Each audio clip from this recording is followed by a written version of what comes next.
Emniyetin de bir direnci var. Yani kalacağımız yerle ilgili. Onun çözülmesini bekliyoruz. Çözülür diye. Kazanacağız. Birleşe, birleşe kazanacağız.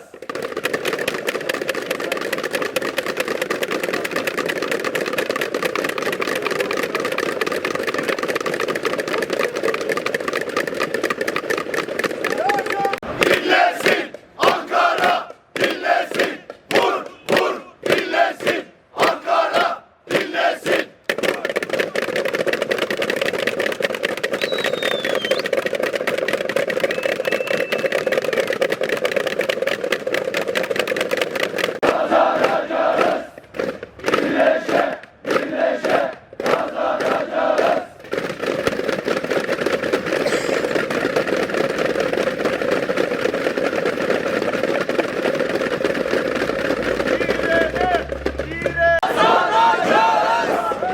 Ölmek var, dönmek yok.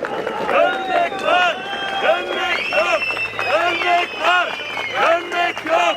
Ölmek var, dönmek yok. Hoş geldiniz dost. Yaşasın sığınak dayanışması. Yaşasın sığınak dayanışması. Yaşasın sığınak dayanışması.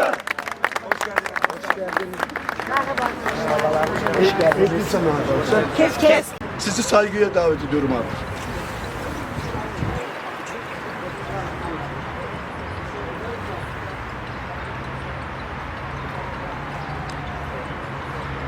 Başlayacak.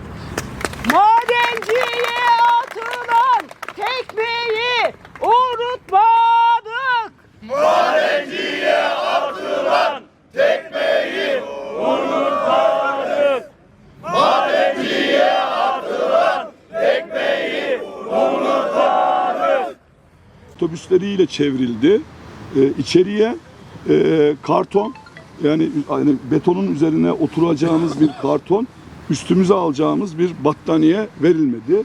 İçeriye de hiç kimsenin alınmadığı bir ortamda gerçekten sabaha kadar yani herkes ayakta oturamıyor, ayaktan donuyor ve titreme, ölüm çıkabilecek bir biçimde, yani 9 saatlik bir dehşet.